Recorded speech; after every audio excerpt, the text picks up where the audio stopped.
Come and hold my hand. I wanna contact the living.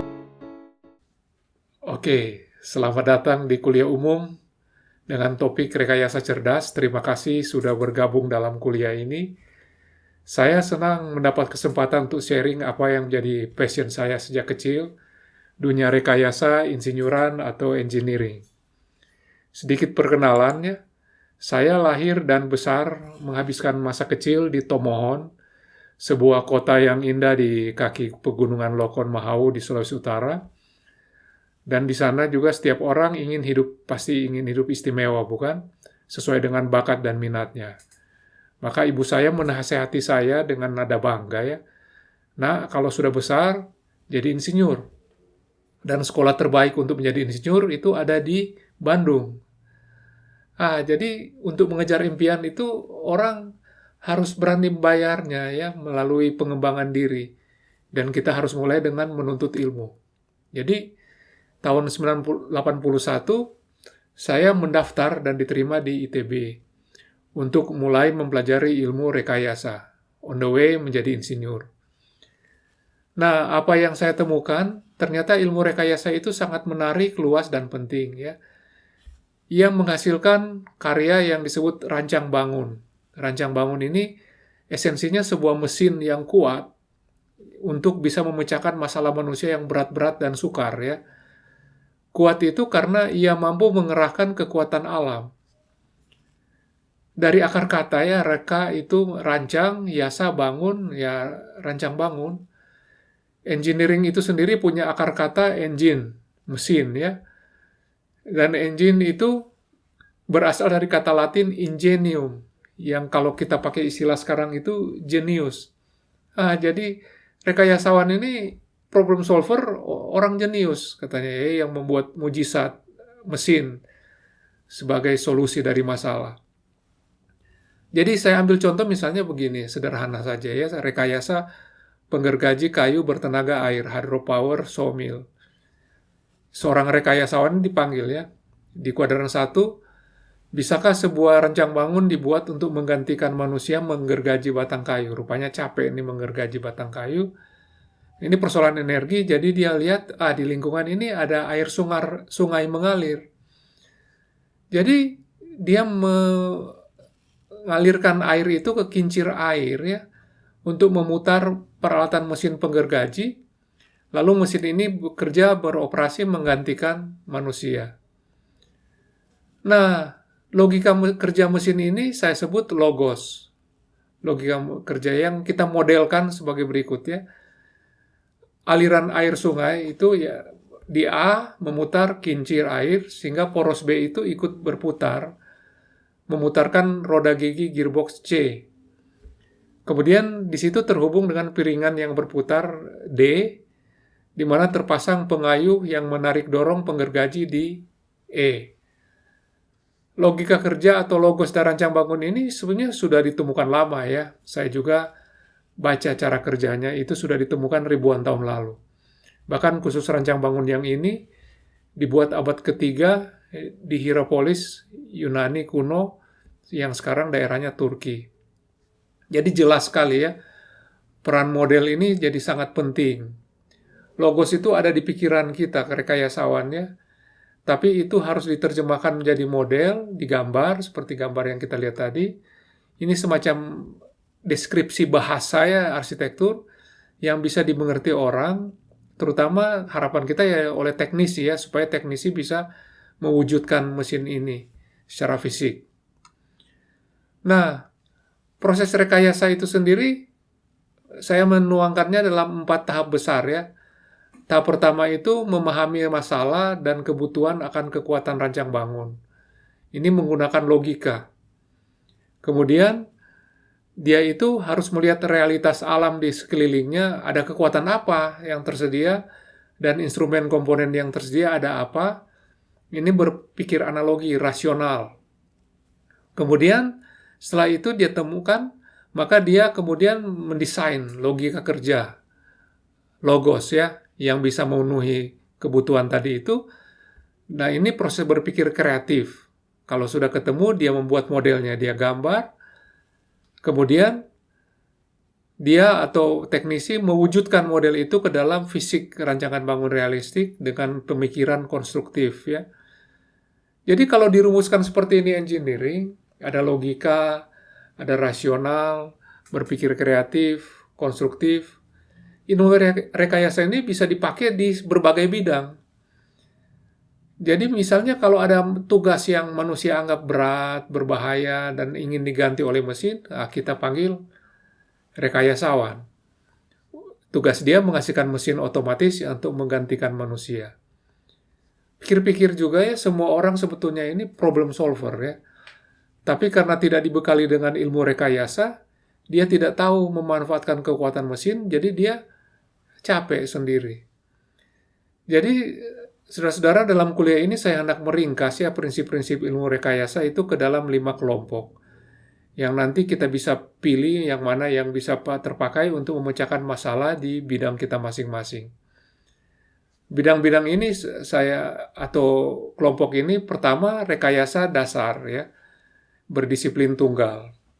Baru yang kedua rekayasa computing, ketiga rekayasa sistem pemrosesan sinyal SPS, kemudian keempat rekayasa yang saya sebut PSKV, disiplin jamak, apa itu nanti kita lihat. Kemudian yang terakhir, saya ingin menawarkan satu rekayasa visionary ya, membangun ekosistem masa depan. Oh, here I go. Mari kita mulai sekarang dengan rekayasa dasar. Masalah yang dipecahkan ini adalah masalah kebutuhan energi, materi, informasi, atau saya singkat EMI. EMI itu energi, materi, informasi ya. Nah, mesin rancang bangun ini mengerahkan kekuatan alam yang tersedia untuk ditransformasikan ke dalam bentuk yang diperlukan. Jadi yang tersedia misalnya aliran air diperlukan menggergaji ya. Dan kemudian disalurkan secara terkendali dan aman sesuai kebutuhan. Nah, caranya bagaimana? Jadi waktu saya kuliah itu, masuk tahun pertama, tahun TPB itu ya, saya belajar bahwa ada relasi EMI itu saling menumpang ya. EMI ini saling menumpang sebagai berikut. Energi itu sesuatu yang bernilai tinggi ya, berharga karena dia bisa melakukan pekerjaan. Tapi energi itu terus terang abstrak ya. Dia itu disimpan atau menumpang pada berbagai bentuk seperti materi, pergerakan benda mekanik, kinetik ya. Kemudian posisi dari benda, dia disimpan di molekul baterai, misalnya kimia, atau ada di panas ya. Jadi ibaratnya ini seperti uang yang bisa ditumpangkan ke kertas-kertas, bisa dibikin koin, taruh di buku tabungan atau rekening bank, atau bisa ditukar dengan berbagai mata uang, disimpan dalam bentuk emas, saham, tanah ya. Jadi seperti uang punya daya beli, energi itu punya kekuatan kerja. Kekuatan kerja dari energi itu dinyatakan oleh gaya atau forces. Itu energi. Sekarang kalau kita bicara materi itu disusun oleh apa yang kita namakan molekul. Molekul itu oleh atom. Atom rupanya oleh proton, neutron, elektron. Dan seterusnya, sehingga partikel-partikel yang terkecil. Nah, untuk tahu semua ini, realitas ini diperlukan informasi misalnya berapa besar energi, berapa kuat pergerakan elektron, berapa besar per detik. Dan kita biasanya tahunya itu dari observasi ya, pengukuran. Nah, ini juga berarti informasi menumpang di energi. Jadi informasi numpang di energi menumpang di materi, biasanya seperti itu. Semua ini saya rangkum dalam saya sebut model realitas yang terdiri dari 4 hal ya. 1, informasi tentang ruang, posisi, koordinat, jarak. Kedua, materi ya, ada apa saja di situ. Ketiga, gaya ya, kekuatan energi. Keempat, hukum, aturan yang mengintegrasikan semua. Nah, karena model ini diperoleh dari mengamati alam, dan model ini patuh pada hukum alam yang berkuasa ini, maka model ini kita sebut perspektif alamiah atau naturalisme. Nah, untuk berhasil belajar realitas, logos, dan sebagainya, kita perlu yang apa saya sebut bahasa simbolik. kemampuan memberi nama-nama ya, untuk kita bisa pakai menyusun model. Jadi saya selalu membayangkan 3 perspektif dari segala sesuatu itu ya. Satu, perspektif buah pikiran, logos ada di kepala kita. Satu, perspektif pengamatan, apa yang kita lihat pakai panca indera kita ya. Kemudian di tengahnya itu ya perspektif bahasa, simbolik, nama. Jadi saya sebut model ya, yang menghubungkan antara yang logos pikiran tadi itu dengan indrawi. Kalau tidak ada model ya, tanpa model, layer model seperti ini, nggak mungkin ada ilmu rekayasa, karena tidak bisa diajarkan. Jadi di bangku kuliah yang terjadi kan begini. Waktu saya kuliah itu, logos tuh ada di pikiran dosennya. Kemudian dia ajarkan kepada kami di kelas itu lewat komunikasi bahasa.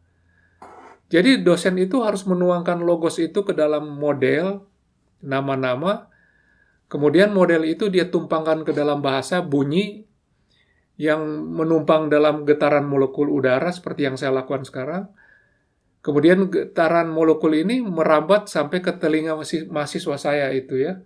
Mendengar, menggetarkan saraf telinga, kemudian otak saya merekonstruksi si model dan logos tadi itu di kepala saya. Itu caranya saya belajar gitu.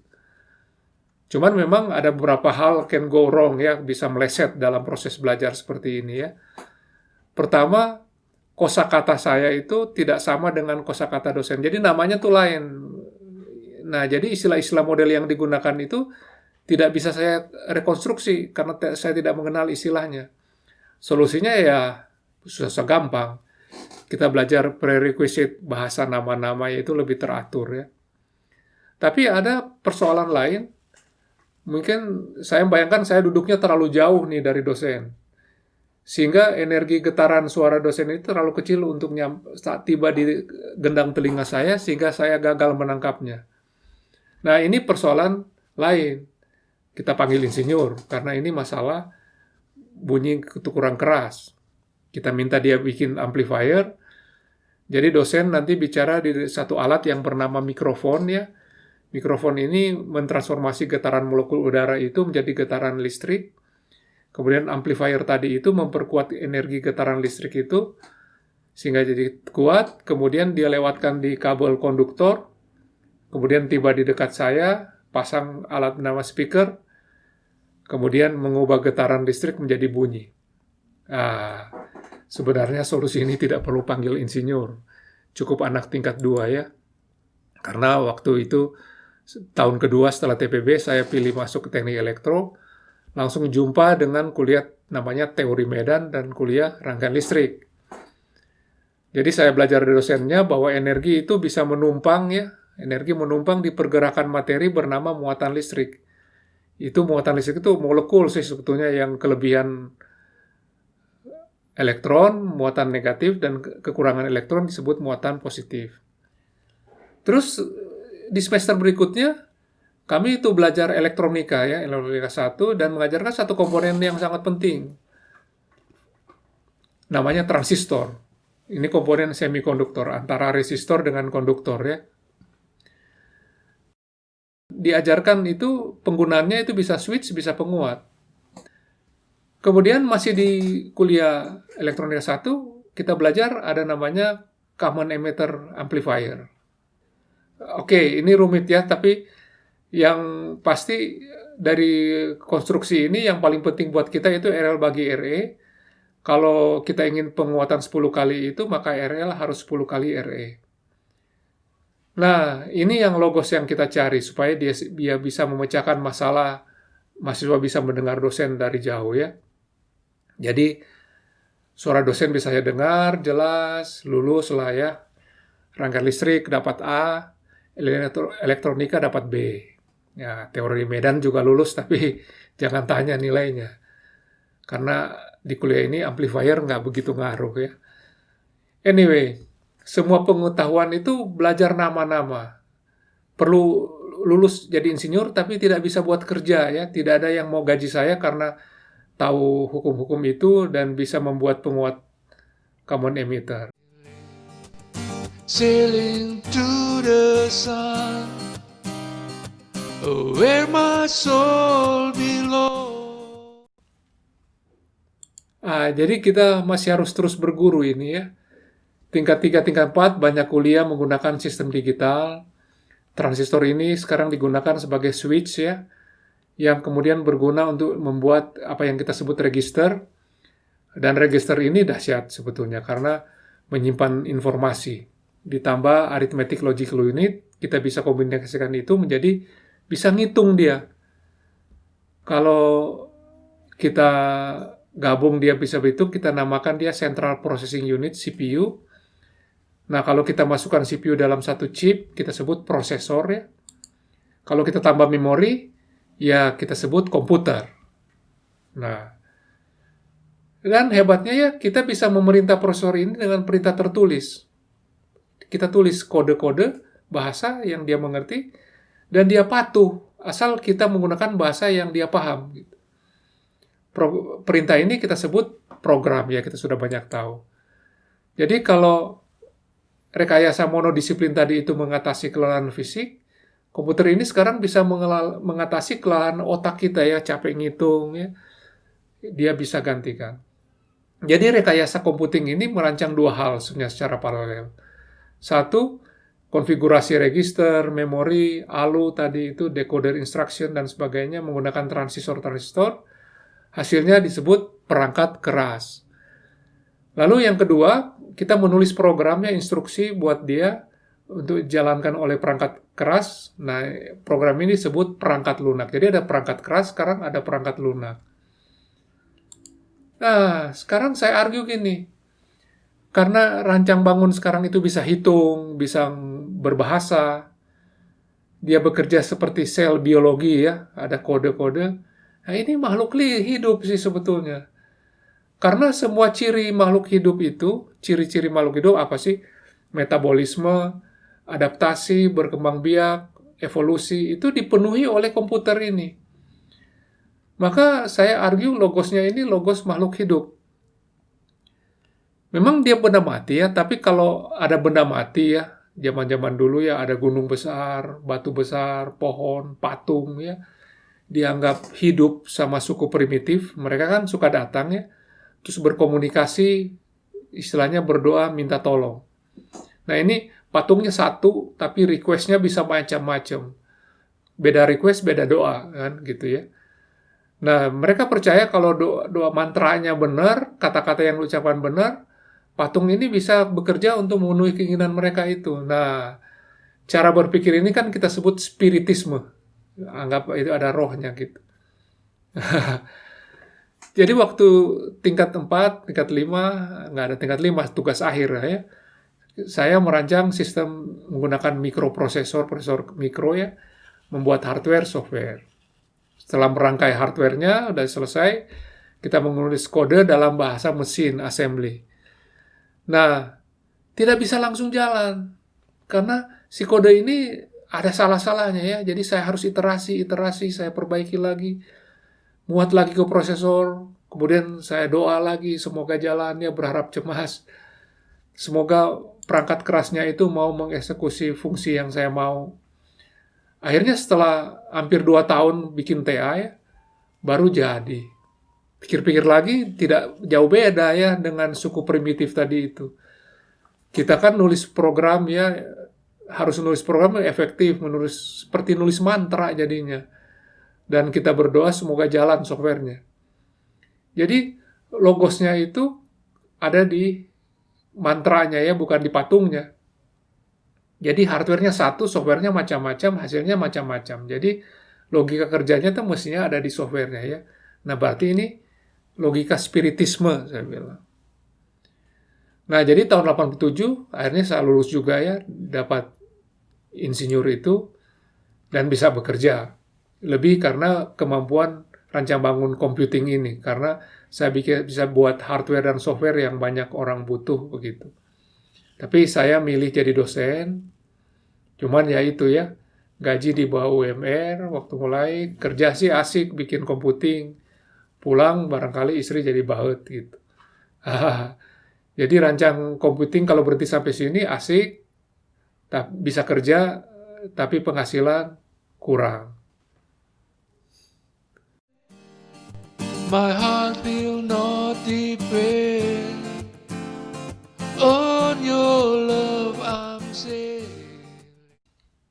Ya, jadi tahun 89 saya dikirim sekolah S2 S3 di University of Manitoba, Kanada ya. Saya belajar yang namanya Sistem Pemrosesan Sinyal, SPS, menggunakan prosesor DSP, Digital Signal Processing.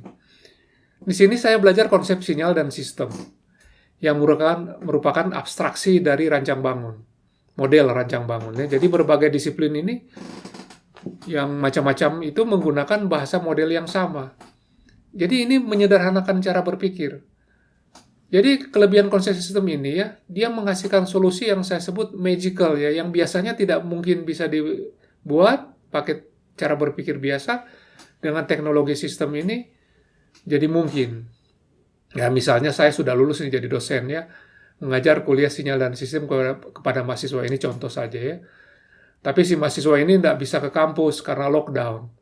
Rumah kosnya jauh. Saya teriak pasti nggak mungkin lah. Pakai amplifier, tetangga ngamuk berisik, dan satu RT jadi belajar sinyal sistem. Kalau saya pakai kabel, listrik paling banter ya pakai teknologi local loop central telepon tuh 6 km ya. Nah, beruntung kita belajar ada realitas namanya elektromagnetik yang bisa merambatkan energi jauh. Jadi, di sini kita butuh model ya, satu pengetahuan, satu model tentang gelombang sinusoidal. Persisnya eksponensial kompleks. Ini nama baru ya. Karena yang merambat di medium elektromagnetik ini, gelombang-gelombang yang sifatnya itu eksponensial kompleks. Ingat ya, energi itu kan dibawa melalui penumpangan. Maka kita membuat rekayasa 3 sistem transformasi. Satu itu, bagaimana getaran suara dosen ini berubah menjadi getaran listrik. Kita udah tahu ya, pakai mic, pakai speaker untuk balikannya, pakai amplifier untuk penguatnya. Tapi kemudian kita ubah sinyal listrik ini jadi kompleks eksponensial tadi untuk elektromagnetik. Alatnya itu kita sebut transmitter untuk menerima receiver, gelombang yang dikirim itu kompleks eksponensial ya. Baru setelah itu dipasang sistem transmisinya, sistem antena ya, BTS atau fiber optic network lah. Bagaimana gelombang elektromagnetik itu bisa mancar sampai ke rumah si mahasiswa yang lockdown ini ya. Kasihan mau belajar dia. Nah, sistemnya itu gambarnya sama semua, kotak untuk sistem, garis untuk sinyal. Jadi sederhana ya. Karena logikanya, logosnya itu ada di bagaimana kita bisa memelihara bentuk getaran suara dosen ini supaya tiba di sana tetap dijaga bentuknya. Logika bentuk getaran gitu. Dengan cara begini berhasil ya. Jadi berkat sistem pemrosesan sinyal seperti ini, ada satu lagi calon insinyur bisa dididik meskipun lockdown. Nah, mahasiswanya bisa aja ada di hutan. Dan saya bisa ngajar dia lewat kontak, lewat satelit. Kok bisa gitu? Nah, di sini kita bisa menggunakan sistem digital. Getaran udara itu yang tadi harus dijaga bentuknya, di sampel ya, dijadikan data digital. Idenya itu data digital nanti dikirim lewat gelombang elektromagnetik, lewat satelit, tiba di mahasiswa yang lagi terjebak di hutan itu. Nah, ini logika ini bisa asalkan suara bisa dicuplik di sampel itu 8.000 sampel per detik dengan 8 bit per sampel. Jadi 64 kilobit per sampel ya. Supaya bentuk getarannya itu bisa dipelihara. Jadi saya bisa menggunakan prosesor DSP ya, TMS seri C5409 ini mudah sekali dilakukan. Tapi ada persoalan. Si satelit ini bilang nggak bisa 64 kilobit per second, kecuali kamu bayar mahal. Yang saya kasih cuma 13 kilobit per second. Selain karena itu harga yang terjangkau, juga ada bit-bit error protection yang harus dikirim juga. Jadi gimana nih, ada 64 kbps, di sini cuma bisa 13 kbps. Bayangkan ya, ada 80% bit data yang harus kita buang. Atau istilahnya 80% getaran itu dibuang, tapi getarannya katanya harus utuh. Ini nggak mungkin. logos bentuk getaran itu tidak bisa. Jadi apa solusinya? Nah, sini si SPS itu bekerja begini. Kita membuat hipotesis bahwa getaran itu datang bukan sembarangan, tapi datang dari sistem produksi suara manusia yang modelnya dari eksitasi ya, udara disemprot dari paru-paru, ada pitch di pita suara, ada loudness, kalau saya teriak, loudness-nya menjadi lebih keras. Kemudian mulut saya yang membedakan A, I, U, E, O ini namanya resonansi ya di mulut. Nah, tahu model seperti itu, rekayasawan kemudian membuat logos model produksi suara dengan simbol. Sekarang dia menggunakan simbol eksitasi, pitch, gain, resonansi. Nah, masing-masing menggunakan beat untuk satu coding yang bernama satu model ya, bernama ASELP ini. Dia butuh 158 bit dari jumlah tabel ini. Nah, ini harus diupdate setiap 30 milisecond karena fonem itu tiap 30 milisecond. Jadi end up-nya itu hasilnya ASELP ini memampatkan si ucapan tadi itu ke dalam satu kode 5,4 kbps. 90% dibuang. Tapi jadi ini masuk ke dalam saluran satelit dan bisa diterima oleh si mahasiswa yang malang itu ya, kuliah. Nah, berhasil. Jadi satu lagi calon insinyur yang tinggal di hutan bisa kuliah ya berkat SPS ini. Tapi sekarang ya kita punya 3 perangkat. Memang ada perangkat keras, prosesor DSP, ada perangkat lunak, program DSP, tapi ada satu lagi namanya, kalau udah keras, lunak, saya bilang cair. Model simbolik produksi suara itu, ada perangkat cair. Nah, belum pernah dengar ya, baru di kuliah ini ada perangkat cair. Saya sebut cair karena si ASELP ini bisa kita ganti-ganti dengan model yang lain on the fly. Kita putar switch aja ganti dengan LPC misalnya ya, CLP, MPMLQ, CVSD, ADPCM, dan sebagainya. Nah, ini rekayasawan bebas membuat model simbolik sendiri, bebas, nggak ada yang larang sepanjang dia valid. Valid itu artinya tidak melanggar ketentuan perangkat lunak ya, jangan perangkat lunak bingung ini apa. Kedua, efektif berfungsi. Jadi rekayasa SPS ini, sistem processing sinyal itu membuat rancang bangun sesuatu yang impossible menjadi possible dengan kekuatan kepakaran atau keahlian khusus ya. Jadi orang punya ahli khusus, kita tangkap modelnya, kita jadikan model cair tadi itu. Jadi sistem SPS ini melibatkan 3 perangkat sekarang ya, keras, lunak, cair, dan logosnya itu ada di model simbolik tadi itu. Jadi tugas rekayasawan itu mencari simbol-simbol baru yang efisien, efektif untuk membawa nilai yang penting tadi itu ya. Ini disebut logika simbolisme. Tadi sudah naturalisme, kedua spiritisme, sekarang simbolisme. Jadi pulang dari Kanada itu ya kalian membuat model-model itu saya gunakannya untuk ini jarang ada sebetulnya ya. Jadi insinyur yang punya keahlian ini bisa dapat berbagai pekerjaan dengan penghasilan yang cukup. Jadi istri sudah tidak baut lagi ya. Kalau sudah naik mobil, punya rumah. Dan kita tetap asik membuat berbagai model demi model. Oh, this thing called love, I just can't handle it, this thing. Nah, di tahun 2000-2001 saya ini sabbatical ya, jadi visiting professor di Stanford University di Palo Alto. Ya, sana mengerjakan model-model, tapi untuk pemurusan sinyal video. Tapi di sana ya, perhatian saya itu segera tersita pada apa yang namanya tuh daerah Silicon Valley. Di sini rekayasawan ini jadi entrepreneur. iPhone misalnya ya, sebetulnya ini satu SPS. Bisa dibuat menjadi komoditas untuk berkompetisi di pasar secara massal, dan dia berhasil ya. 5 tahun pertama itu dia menghasilkan 150 miliar USD. Nggak terbayang lah angka itu berapa ya. Saya hitung-hitung setara 3.000 ton emas. Produksi emas per tahun saat itu di Indonesia itu 60 ton. Jadi bayangkan dia seberapa berharganya ya. Kemudian saat itu juga berkembang fenomena yang kita sebut knowledge economy. Ada aplikasi seperti Google dan Facebook ya, yang memfasilitasi crowd, banyak orang ya. kerumunan untuk berinteraksi secara gratis ini. Jadi atensi miliaran orang ini menjadi modal untuk mereka masuk ke dalam value chain.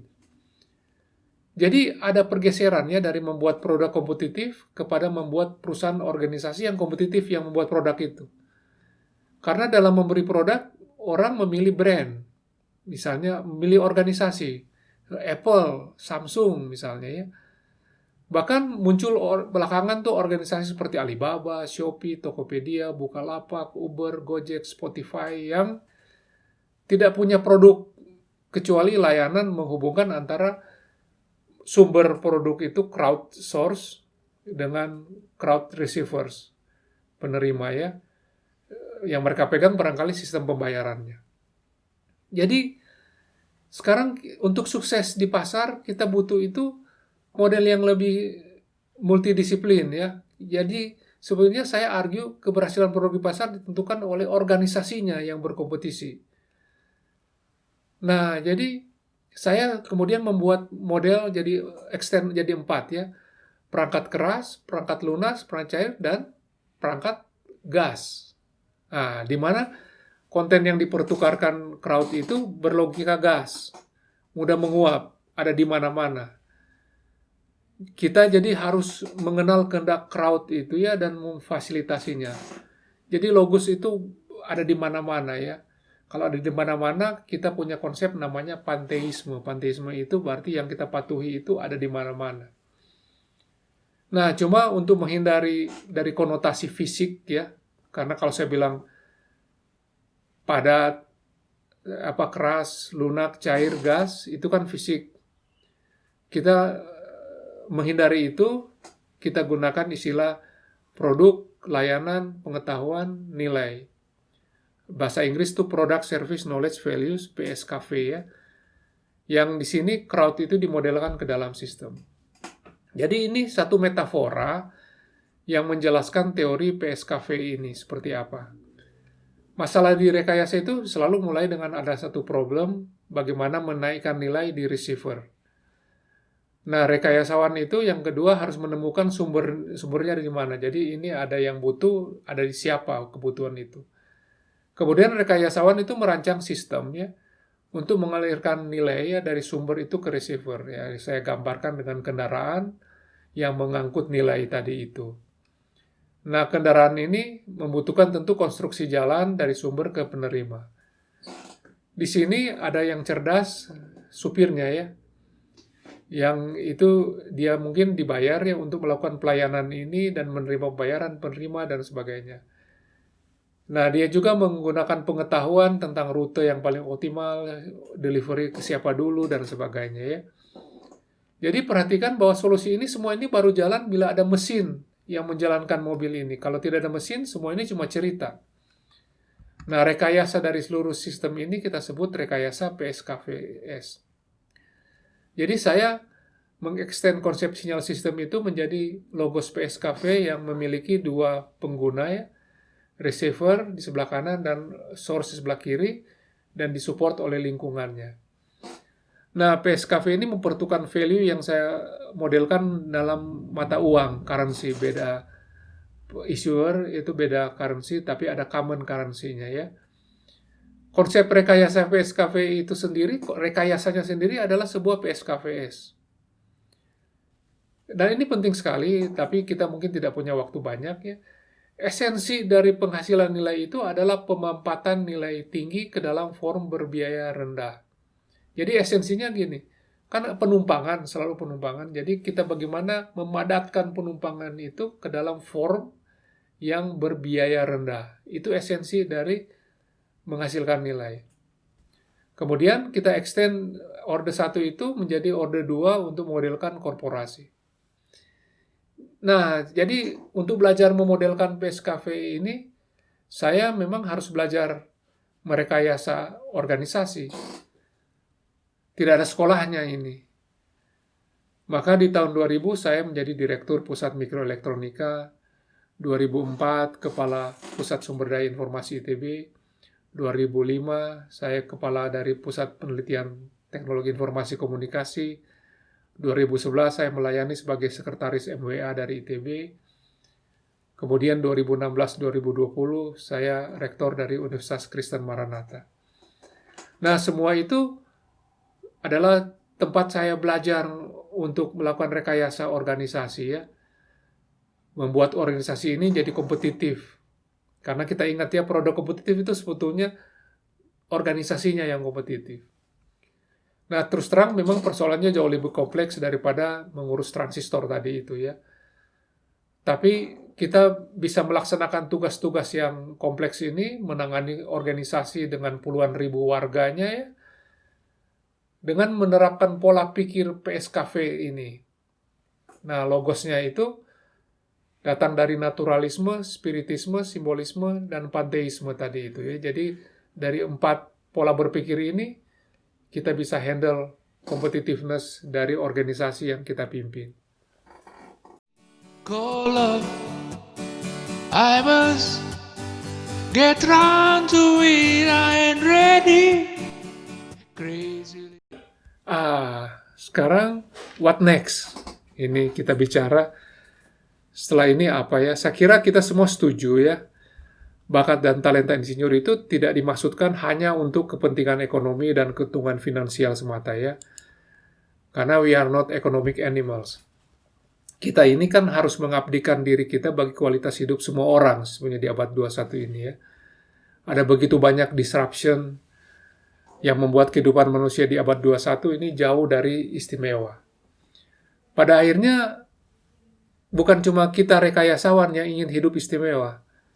Semua orang ingin hidupnya itu yang singkat di dunia ini itu adalah satu kisah kehidupan yang spesial gitu. Untuk persoalan seberat ini ya, kita butuh kekuatan yang besar. Membuat lingkungan tempat orang hidupnya itu istimewa ya. Untuk itu, saya ingin mengajak kita masuk ke jantung dari engineering, apa itu? Teori realitas ya, sumber dari logos untuk mencari kekuatan besar apa yang ada di alam ini ya. Jadi saya flashback tahun 1995, saya sempat bekerja di Los Alamos National Laboratory. Ini tempat pembuatan bom atom ya, bom nuklir pertama yang meluluhlantakan Hiroshima Nagasaki dibuat di tempat ini ya. Tapi sekarang tempat itu menekuni yang kita sebut partikel fundamental dan gaya fundamental dari semesta ini. Jadi di sana saya menyadari ternyata realitas manusia itu pada umumnya itu ternyata sangat terbatas ya. Selama ini kita hidup yang saya sebut dunia tengah gitu ya. Tengah itu kita tidak bisa melihat yang terlalu besar, tidak bisa melihat yang terlalu kecil. Tidak bisa menangkap yang bergeraknya terlalu pelan atau yang terlalu cepat. Ini menurut saya persoalan skala sih sebetulnya ya. Jadi mata kita ini terbatas pada peta 1:1. Plus minusnya 0,1 dan 10 kali ya. Kemudian bahasa kita juga demikian, masih terlalu kosong ya, vulgar, dan tidak efektif, tidak powerful. Saya melihat kita ini sama dengan orang yang terperangkap di Gua Plato ya. Saya pernah dengar cerita ini dari Yunani zaman Plato ya, yang duduk mendengarkan wayang kulit ya yang dimainkan di dinding ya oleh orang-orang yang sifatnya manipulatif ya. Dan mereka itu memberi kesan seakan-akan cerita mereka itulah yang menjadi realitas. Ini 2500 tahun membayangkan ya, Plato meminta kita untuk keluar dari manipulasi pemikiran seperti ini untuk melihat dunia dengan cahaya yang sebenarnya. Nah, gimana bisa ya? Kita butuh alat. Tapi lensa akal kita, lensa logos kita itu adalah apa? Itu yang saya sebut ilmu pengetahuan. Jadi, ilmu pengetahuan itu sebenarnya bahasa ya, atau model untuk kita bahasa bisa berbicara dengan sesama tentang skala tertentu dan bisa bahkan berbicara pada alam semesta sesuai dengan skalanya. Nah, apa yang kita temukan kalau kita pakai lensa ini, dia akan menyingkapkan bahwa ada 5 kekuatan besar. Saya sebut 5 banks. 5 banks ya. Pertama, ada kekuatan alam yang mendasar, kekuatan fisika, sering disebut termodinamika, dan itu kekuatan ini cenderung destruktif ya. Sesuatu yang nggak dipelihara akan hancur gitu. Nah, bang ini adalah Big Bang. ya kita kenal dengan kekuatan dahsyat namanya Big Bang. Kemudian ada kekuatan evolusi sel di muka bumi yang berusaha mempertahankan diri ya dari gempuran destruksi dari termodinamika. Nah, ini namanya kekuatan life bank. Nah, life bank ini gambar ilustrasi ya, rute ini sebenarnya rute yang dipilih sel. Sel ada di tengah, yang rute sebelah kiri itu sel yang mempertahankan individu sel itu sehingga dia tiba di abad 21 jadi bakteri. Single cell. Tapi ada yang ngambil rute kanan, dia memilih berevolusi menjadi multisel, organisme yang selnya banyak, sehingga dia tiba di abad 21, jadi multisel organisme. Misalnya yang paling kanan itu manusia. Yang mencengangkan itu 90% rute ini gagal ya, setiap rute spesies ini gagal mencapai abad 21. Jadi bagaimana kekuatan life bank itu ya, dari sel makhluk hidup terus berjuang, kreatif mencari bentuk-bentuk yang terbaik, cari multisel organisme seperti apa yang harus ini, agar tiba di abad-abad berikutnya supaya tidak punah. Ini adalah pemandangan yang spektakuler ya, breathtaking lah. Nah, kita memberi makna pada rute-rute ini melalui histori atau sejarah peradaban. Ada kisah-kisah hidup, yang sebetulnya kisah hidup yang menarik bagi kita itu adalah inspirasi rute mana yang harus kita pilih. Nah, sehingga banyak cerita, ada yang menawarkan ini, itu, sehingga terjadi ledakan kisah, saya namakan kekuatan story bank. Nah, ya narasi-narasi tentang cara menjalani kehidupan yang istimewa supaya tidak punah. Jadi fenomena selebriti ini sebetulnya story bank. Kemudian, ditemukan juga rute terbaik adalah sebetulnya orang itu bekerja sama dengan orang lain membentuk organisme yang besar. Multi-human organism yang saya kenal dengan nama komunitas ya. Jadi ada ledakan organisme besar, community bank ya. Dalam community itu lengkap dengan narasi hukumnya, norma-norma sosial, ekonomi, yang sebenarnya bertujuan ingin menjamin supaya anggotanya ini menjalankan kehidupan yang istimewa. Jadi dalam komunitas yang berhasil, anggota itu harus saling mempertukar nilai yang unik ya, karena ada yang butuh, ada yang punya, dan saling mempertukarkan. Nah, nilai itu adalah salah satu esensi narasi terpenting yang menuntun anggota pada komunitas yang berhasil ya. Kalau saya akan join komunitas yang nilainya sama. Nah, ada satu istilah pasar ya. Pasar itu tempat kita menukarkan nilai tadi itu bersama-sama. Dari situ ada alat tukar bersama namanya uang. Jadi uang itu, money itu sebenarnya alat tukar dalam pasar gitu. Dan saudara-saudara, sejarah mencatat perubahan nilai tukar yang mencerminkan perkembangan pasar ya. Ada yang mulai dari benda-benda eksotik, logam mulia, emas, lalu bergeser pada uang kertas, surat berharga, sertifikat, surat hutang, ya, saham, sekuritas, bentuk-bentuk digital, sekarang Bitcoin, dan sebagainya. Jadi, saya modelkan ada 5 subrealitas, ya, yang kekuatan dahsyat itu, untuk kepentingan rekayasa, itu dari dimensi 1, 2, 3, 4, 5, yang masing-masing didorong oleh kekuatan yang kita lagi cari ini, ya, kekuatan besar itu. Apa itu? Big Bang, Life Bank, Story Bank, Community Bank, dan Value Bank. Masing-masing memiliki logos dengan paradigma logika kerja bernarasi naturalisme, spiritisme, simbolisme, panteisme, dan terakhir saya namakan teisme. Karena bersumber pada satu kebenaran ya. Ya, meskipun saya sudah sangat menyederhanakan dahsyat nih 5 dimensi sudah. Tapi ini masih sangat kompleks, dimensi 5 gitu. Sehingga saya mengusulkan satu paradigma untuk menggabungkan kelima ini, memandang ini sebagai panggung teater pementasan kisah hidup. Nah, jadi dimensi 1 itu rekayasawan menghasilkan panggung teater fisiknya gitu. Kemudian di dimensi kedua lingkungan hidupnya, figurannya ya, dekorasinya. Dimensi ketiga itu kita kembangkan karakter utamanya ya yang berperan. Kemudian dimensi keempat audiensnya, penontonnya. Dimensi kelima, sutradara yang memiliki pesan utama yang perlu kita tangkap ya dalam pementasan itu. Jadi saudara-saudara, tantangan rekayasawan awal 21 yang visionari ini adalah menghasilkan rancang bangun tidak hanya keras, lunak, cair, gas, tapi juga ruang. Jadi menghasilkan ruang kehidupan, teater kehidupan, tempat orang-orang bisa mementaskan kisah hidup yang istimewa. Karena setiap orang ini kan memiliki potensi, passion, inspirasi dan pesan apa yang benar, apa yang baik, apa yang indah ya, truth, goodness, and beauty yang akan dipersembahkan dalam bagi kehidupan. Jadi kalau ditanya apa visi kita tentang abad 21 itu, kita merekayasa ruang kehidupan ya.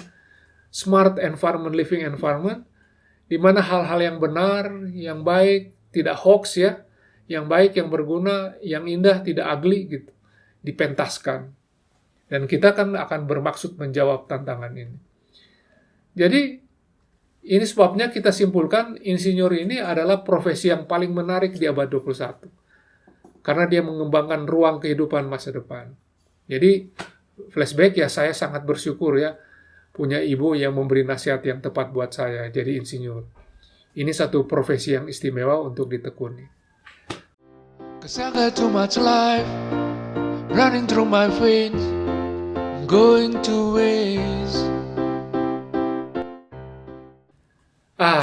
Sebagai penutup sekarang, izinkan saya menceritakan satu wawancara fiktif saya ini ya, dengan Tuan Leonardo da Vinci, seorang insinyur besar dengan berbagai mahakarya termasuk Mona Lisa. Mr. Da Vinci, total karya Anda ada berapa banyak? Oh, pertanyaan yang susah ini. Saya tidak tahu, terlalu banyak untuk saya ingat. Oke, kalau begitu, apa karya terbaik Anda? Oh, kalau pertanyaan itu gampang. Leonardo da Vinci. Dia itu lahir 1452 di Italia, tahun 1452 gitu loh. Situasinya nggak ada listrik, tidak ada internet, jalan raya juga belum ada, mobil tidak ada, belum lagi perang, wabah, kelaparan, farmasi terbatas. Tapi dalam segala keterbatasannya, dia terus menghasilkan mahakarya demi mahakarya.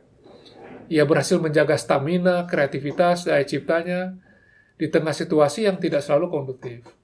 Jadi dia mengikuti kata hati nuraninya ya, menjadi the best Leonardo da Vinci.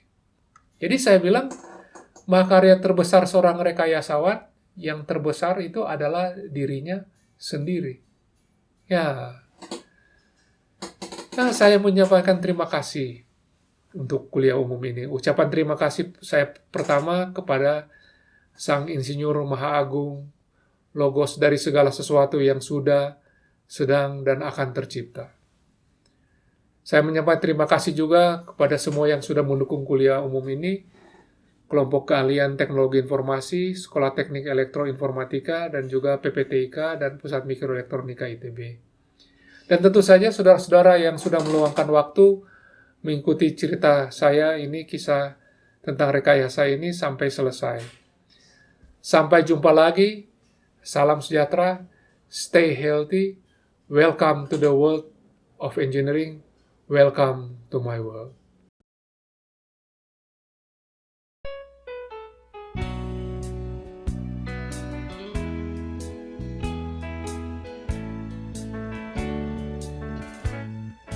Welcome to my world.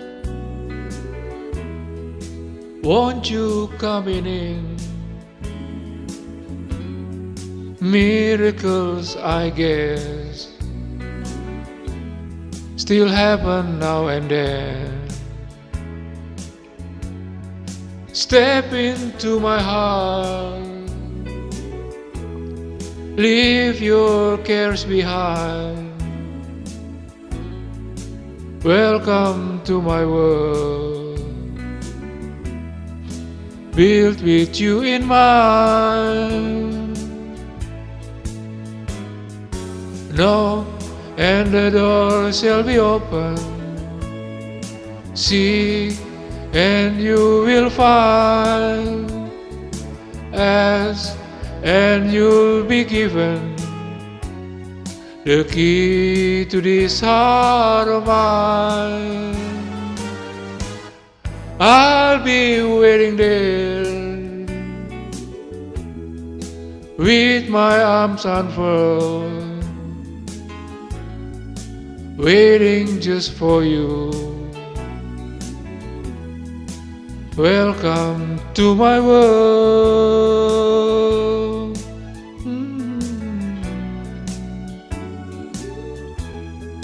Welcome to my world.